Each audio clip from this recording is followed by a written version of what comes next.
Salve, salve nação, vem comigo pessoal, tem informações importantes do Mengão esse sabadão agitado, uma manhã de novidades no Flamengo. Bora conferir aqui o programa da SBN também pessoal, tudo que aconteceu, beleza? Mas antes de começar o nosso vídeo pessoal, peço humildemente a sua ajuda, se inscreva no nosso canal Voz do Mengão, deixa muito like nesse vídeo. Créditos na descrição, agora vem comigo e bora para as notícias. Tem virado rotina. Nas últimas 7 finais do Campeonato Carioca, 6 foram com a dupla. No domingo, as equipes voltam a se enfrentar na decisão em jogo único. Enquanto o Flamengo pode chegar a 40 títulos, o Fluminense vai em busca da 34ª taça. E olha quem já está ali, à espera do campeão. Vale muito pra gente, acho que é muito especial a gente conquistar esse título, coroar o trabalho que vem sendo feito. Para você colocar uma foto sua dentro de um clube, que você tá marcado na história por mais um troféu, porque é isso que realmente marca nas histórias dos clubes, é você tá lá com o troféu. Virar o jogo da desconfiança seria importante nesse momento em que o Flamengo precisa de novos ares. 2 títulos já ficaram pelo caminho, a torcida está na bronca. E ainda teve a demissão repentina de Filipe Luís, que pegou todo mundo de surpresa. Recebemos como vocês. A gente obviamente também sente a responsabilidade, porque acaba sendo por todos, né? Cada um que assuma realmente a sua responsabilidade, primeira coisa, olhe no espelho. E quando o momento é delicado, acredito que a pior coisa seria começar a apontar dedo. A melhor coisa seria se olhar no espelho, ser sincero consigo mesmo e saber no que pode melhorar a cada dia para poder reverter essa situação. O clube tenta colocar fim à crise com a chegada de Leonardo Jardim, que não pretende mudar o DNA da equipe. A primeira impressão às vezes é que fica, e a primeira impressão que a gente já teve é uma impressão muito boa. O grupo já está acolhendo bem, já está recebendo bem as informações e acredita muito no trabalho dele. Espero que ele tenha o tempo necessário e a liberdade e a confiança de todo mundo do entorno também para poder realizar um ótimo trabalho. A gente já chega lá, vamos falar do jogo, vamos falar do Fla-Flu, de um Fluminense que a gente vem há um bom tempo sinalizando um bom futebol apresentado, de um Flamengo que antes era só a parte de futebol, agora tem também a política, a técnica ali mudando. Como é que você vê esse Fla-Flu, essa grande decisão no Carioca, André? Pois é, Felipe, para usar uma expressão muito batida no futebol brasileiro, um fato novo nessa decisão estadual no Rio de Janeiro é a troca de comando na equipe do Flamengo, né? Porque se vamos imaginar que o Flamengo não tivesse feito o que fez, o presidente BAP não tivesse determinado a demissão do Filipe Luís e a decisão estadual chegasse nesse fim de semana com o Flamengo envolvido por essa crise técnica, uma crise de jogo, uma crise de futebol, com a pressão mais do que triplicada por causa da possibilidade de um insucesso e a repercussão que isso teria para o treinador que estava no comando. Mas o Flamengo, não que essa tenha sido uma decisão, eu creio, da diretoria com esse objetivo, mas se antecipou à final do estadual. E agora não existe qualquer tipo de pressão relacionada à manutenção do técnico do Flamengo, independentemente de como o Flamengo jogar contra o Fluminense, se vai ser campeão, se não vai, se vai golear, se vai ser goleado, se vai ser uma atuação burocrática, não importa. Nada vai acontecer, por óbvio, com o Leonardo Jardim. A questão puramente futebolística é muito interessante, porque, pelo que vimos até agora em 2026, a amostra de futebol do Fluminense é bastante superior à amostra de futebol do Flamengo. A amostra de futebol, o que cada time fez. Não estou falando sobre potencial, não estou falando sobre valores individuais, nada disso. O Fluminense, em 2026, jogou mais bola do que o Flamengo, para falar de um jeito bem simples. Até quando se encontraram, a vitória do Fluminense sobre o time que era comandado pelo Filipe Luís logo depois da volta dos titulares, logo depois do jogo contra o Vasco, a vitória do Fluminense foi absolutamente merecida e natural. Fla-Flu é outra coisa, Fla-Flu decisivo é outra coisa. Talvez a troca de comando técnico no Flamengo gere nos jogadores, por mais insatisfeitos que estejam, e daqui a pouco nós vamos falar sobre isso, talvez a decisão da diretoria gere nos atletas do Flamengo um outro tipo de sentimento em relação a necessidade de subir de nível e o Fluminense encare um time bem melhor do que encarou na última vez, quando venceu nas fases anteriores desse estadual. Como é que você imagina a cabeça do Jardim? Seguir com o que estava sendo feito, que teve muito sucesso ano passado, mas não começou bem em 26, ou já chegar mudando e fazendo o que ele acredita, mesmo com pouco tempo de treino, já na final? Aí eu acho que tem duas coisas. De fato, o tempo de trabalho é mínimo, né?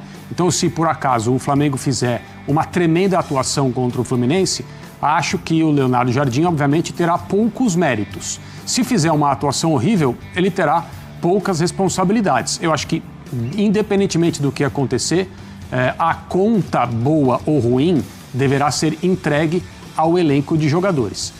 Mas um técnico, na situação em que o Jardim está, estudando, conhecendo os jogadores, tentando entender o que ele vai fazer, se vai tentar provocar mudanças no jeito de jogar da equipe, conforme aquilo que ele entende que deve ser o time do Flamengo, ou se vai ele, Jardim, se adaptar às características dos jogadores e tentar resolver esse problema de desempenho que o time do Flamengo tem por intermédio da manutenção de um jeito de jogar.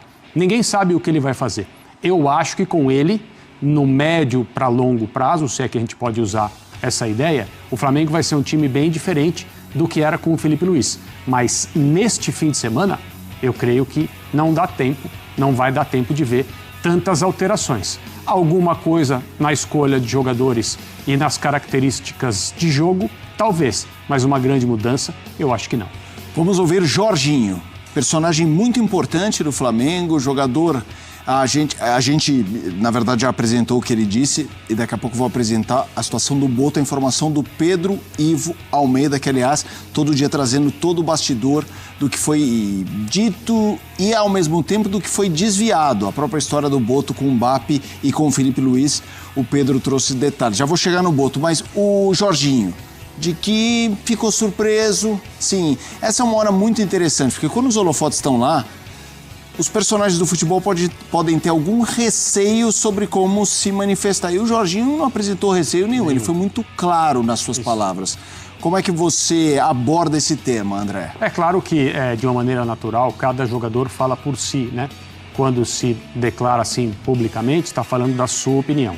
Mas em determinadas circunstâncias, pelo jeito e pelas palavras escolhidas, você percebe que não é só ele que pensa dessa forma. O Jorginho até usou essa expressão. Eu, como todo o grupo, fiquei surpreso com a demissão do Felipe Luiz. Essas não foram literalmente as palavras, mas foi a ideia que ele divulgou nessa entrevista que a gente mostrou um trecho agora há pouco. E as informações que se tem de dentro para fora lá no Flamengo é que, de maneira geral, o grupo de jogadores ficou muito, muito incomodado com a decisão do presidente Mbappé de demitir o Felipe Luiz e também pela forma como isso aconteceu. O grupo também, assim como as informações trazidas pelo Pedro Ivo Almeida nos últimos dias, não está nada satisfeito com a forma como o Boto conduz o departamento de futebol e é por isso, principalmente, que o diretor de futebol do Flamengo, o português José Boto, está também na corda bamba.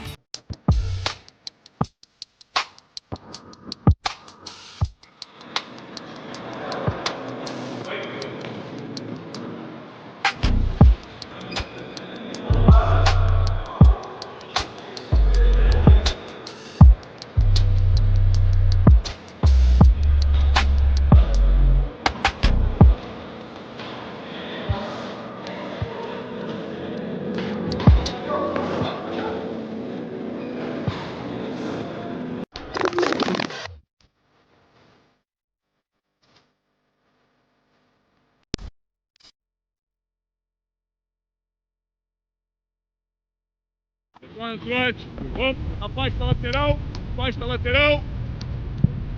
Vem na passada de frente, mais ativo, retorna 1-2. 1-2. Boa. Volta a corrida agora. Boa.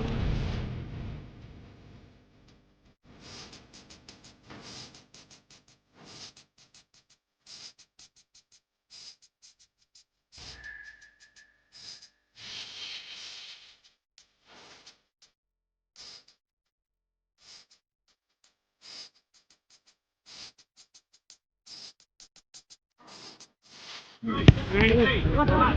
7, 8, 9, 10, 11, 12, 2, 3, 4, 5, 6, 2, 3, 2, 3, 4, 5, 6, são 2 de cima, retornando andando. Faz a barreirinha, abre a passada até a primeira escada. Pode sair. Vai. Vem.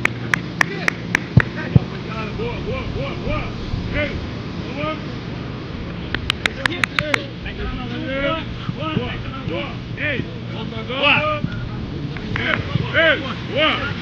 Voado. Vem. Isso. Pode andar. Boa. Ei, vamos. Retorna lá, esperando, andando. Boa.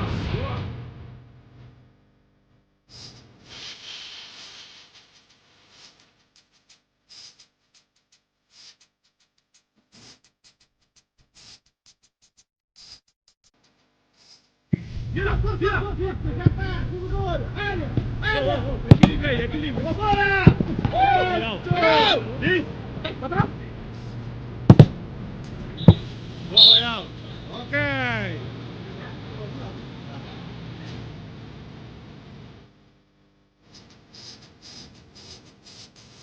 Segurança dos dois! Ok! Ei! Vamos! Você tem a bola!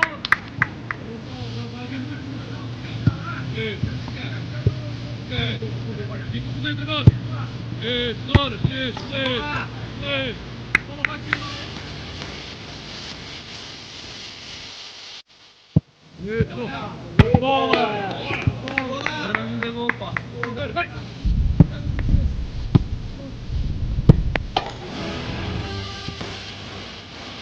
Boa!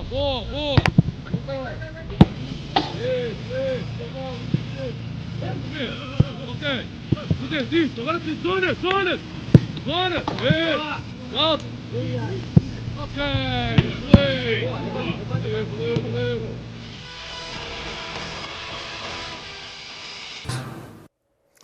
Tá aí, Jorginho e Samuel Xavier. Para começar a falar sobre esse jogo, Jorginho vai para o jogo, né? Acho que não há muita dúvida. Imagino que ele inicia a partida apesar do tempo de inatividade. Ou pode ser que, pelo tempo fora, fique no banco, Alex, como opção? Cara, é difícil saber, né? E é difícil até saber como que o Flamengo vem, assim. O futebol, você não pega a palavra que foi mais falada ali, confiança, né? Você não se concentra mais, não se mobiliza mais e não tem confiança na hora que você quer, né? E tudo isso que aconteceu, pode acontecer deles, ali internamente, porque são jogadores experientes, o Leonardo Jardim é experiente, a camisa ela é pesada, se de repente se mobilizar para aquilo que uma decisão ela precisa e necessita. Mas o Jorginho deve ir pro jogo, né? Até para ir ali de repente falar, acredito que deva ser ele até o capitão, né? Para poder ir dessa forma, os capitães, né? Que ele já é de repente um dos líderes. Seria importante pro Flamengo ele jogar, desde que ele esteja em condição. E ao mesmo tempo o Flamengo ele vai ter que realmente escalar uma montanha, porque tem que lidar com tudo essa questão emocional e o mais difícil que é jogar contra o Fluminense hoje, né, cara? Como diz... Diga. Que, como diz ele, Samuel Xavier tá muito confiante porque ganhou, né? Ressaltou algumas vezes, né? Uma sequência de vitórias, por isso que ele falou tanto em confiança, né? Se a gente analisar os momentos dentro e fora de campo dos dois, do Fluminense é muito melhor. Tem feito bons jogos, tem apresentado bom futebol, tem conseguido vitórias. Já o Flamengo... Não tem problemas. Oi? Não tem esses problemas. Já o Flamengo perdeu as 2 taças que disputou, aí... Uma semana super conturbada com a saída do Felipe Luiz, já chegando o novo treinador que todo mundo sabe que é muito bom, mas que tem muito pouco tempo para impor as suas ideias até domingo, quando vai acontecer o clássico. Se fosse uma ciência exata, a gente chegava aqui e falava, vai dar Fluminense. Mas é futebol, né? Então já vimos várias vezes um time que está num momento pior, chega num clássico, ainda mais uma decisão de um jogo só, detalhe, acaba decidindo uma bola parada, uma expulsão. Claro que pode dar Flamengo, apesar de todos os problemas, continua sendo um grande time, um grande elenco, com bons jogadores. O momento do Fluminense é melhor. Mais equilibrado, né? E a oportunidade do Flamengo às vezes no futebol você tendo uma virada realmente de página, é vencendo. Você perde de novo, você fala, poxa vida, né? Tem aquela situação. E pro Leonardo Jardim, lógico, tem alguma coisa estratégica, mas tem comportamentos ali que ele não vai conseguir mudar agora para essa final. Aí ele próprio, na entrevista, fez questão de dizer que não vai chegar mudando tudo de uma hora para outra. Vai mais ou menos seguir a linha e aos poucos vai colocando o que ele pensa sobre futebol, as ideias que ele tem para tentar melhorar o Flamengo, né? Ele até identificou algumas coisas na entrevista, falou um pouco sobre deficiências que, na opinião dele, o Flamengo pode ter apresentado aí nos últimos jogos. Mas não dá para chegar aí em 3 dias também e querer colocar um monte de coisa nova. Mais importante para ele, eu acho, que eles não estão acostumados a fazer, né? Mais vai mais bagunçar, a tendência, né, é de provocar uma bagunça maior do que uma organização. O mais importante é tentar colocar todo mundo no sentido, velho, essa página ela tem que ser virada. Começa a ser agora, né? Todo sentimento, ressentimento, tudo que tiver, como o clube como um todo, né? O Jorginho, nos trechos que a gente acompanhou, ele cita o Filipe Luiz, dizendo, olha, assim como todos vocês, como todo mundo, nós também ficamos surpresos. Mas ele já fala do Leonardo Jardim, porque a realidade do Flamengo agora é o Leonardo Jardim. É com o Leonardo Jardim que o Flamengo... Jogando no Brasil é assim, né? Não é assim? É. E acho que o Alex deve ter vivido isso várias vezes, né? Por exemplo, o Flamengo agora. Pode ser que domingo o time ainda esteja abalado ou, enfim, jogue mal, não apresente o seu melhor futebol, ainda em consequência da saída inesperada do Filipe Luiz. Ou pode ser que eles joguem muito e, de alguma forma, dediquem também o título ao Filipe Luiz, que dirigiu quase o campeonato inteiro. Então, é difícil a gente saber o que vai acontecer. O Flamengo, realmente, para domingo, há um ponto de interrogação, há uma incógnita. Como vai jogar o Flamengo? Vai conseguir voltar a jogar bem? Ainda vai continuar como vinha antes, não apresentando seu melhor futebol? Agora, tem uma certeza, ou algumas, continua sendo um grande time, um grande elenco, e o novo técnico ele tem várias opções para armar o time ou para mexer durante o jogo. E ele tem essa capacidade, eu acho, de lidar com as pessoas, porque ele é um cara carismático, né? Pelo jeito, assim, o que ele fez com o Cruzeiro, se a gente lembrar lá atrás, que era terrível o ambiente, né? Naquele momento que ele faz a troca de tirar Dudu e Gabigol, mas o que ele faz, o elenco entender o que às vezes era estar ali, o que é trabalhar em conjunto, isso é que ele tem que trabalhar com o Flamengo para ajudar a virar a página. E sabe o que eu estou curioso? Diga, desculpa. Não, estou curioso para saber do comportamento da torcida do Flamengo no Maracanã. Como é que vai ser, né? Porque chamou o time de sem vergonha, pós 8-0 contra o Madureira. Houve a demissão do Felipe, o Felipe também foi xingado, né? Antes do jogo, especialmente, também houve xingamentos contra o ex-técnico do Flamengo. Será que a demissão serviu para acalmar a arquibancada? Porque, pelo que a gente percebe em termos gerais, não uma parte da torcida que vai ao Maracanã, uma torcida organizada, aquele pedaço, que eu acho que não foi o estádio inteiro que xingou o Felipe, foi uma parte. Se essa parte vai continuar xingando o time de sem vergonha, no clássico contra o Fluminense, antes do jogo, se vai haver manifestação contra o time antes do jogo, ou se a demissão do Filipe Luiz serviu para satisfazer essa parte da torcida que estava chamando o time sem vergonha, e a demissão vai poupar os jogadores. Estou muito curioso para saber se vai ser um ambiente de apoio total, ou se vai ter cobrança antes do jogo, ou cobrança pós-jogo, dependendo do resultado. É difícil saber, né? Eu acho assim, o que pode acontecer, quem vai ser poupado disso é só o Leonardo Jardim. Ah, sim. Se o Flamengo não fizer um bom jogo, pode ser que aqueles que vaiaram e quiseram mais a saída do Felipe, até de repente eles deem uma controlada, mas pode ser que se não fizer um bom jogo, aqueles também que não tinham vaiado o Felipe, pode vaiar agora por uma certa repulsa por ter realmente mandado embora o Felipe. Então acho que o jogo ruim do Flamengo, eu acredito que a tendência é seguir a pressão por aquilo que a gente a princípio vê do torcedor do Flamengo, e não somente para com o clube. Se acontecer de não fazer um bom jogo e não vencer, eu imagino. Eu acho que até a diretoria vai receber esse tipo de cobrança. Mas será que por ser clássico a torcida vai falar, é um clássico contra o Fluminense, não vamos xingar antes. Vamos apoiar, fazer um acordo aqui de apoio durante o jogo, e lá no final, se der errado, a gente cobra. Eu imagino isso. Por ser um clássico contra o rival Fluminense, histórico rival, por estar valendo uma taça. A princípio, de início, eu imagino o torcedor rubro-negro apoiando o time. Agora, se der ruim, se for mal, se perder... Por exemplo, eu lembrei aqui, você fez essa pergunta. O jogo contra o Lanús, o Lanús faz um gol ali numa falha do Ayrton Lucas com o Rossi, não foi? Foi. Foi isso. Eles foram vaiados na sequência, lembra? Isso. Quando pegavam na bola? Especialmente o Ayrton Lucas, bastante vaiado. Então, isso pode acontecer E de no novo. fim... Pode acontecer domingo? Pode, Tomara claro que não. Pode. Nós sabemos se o Ayrton vai começar jogando, né? Imagino que... Não, eu tô dizendo, se algum jogador cometer um erro semelhante. Claro. Não, Ayrton. A minha questão é como o jogador reage, né? O Ayrton Lucas reagiu muito bem, se a gente for pensar, né? Porque ele fez um bom jogo depois, apesar das vaias ali, ele fez um bom jogo contra o Madureira. Mas o que eu acho, né? O que eu acho é que talvez por ser um clássico, se amenize um pouco os xingamentos pré-jogo, né?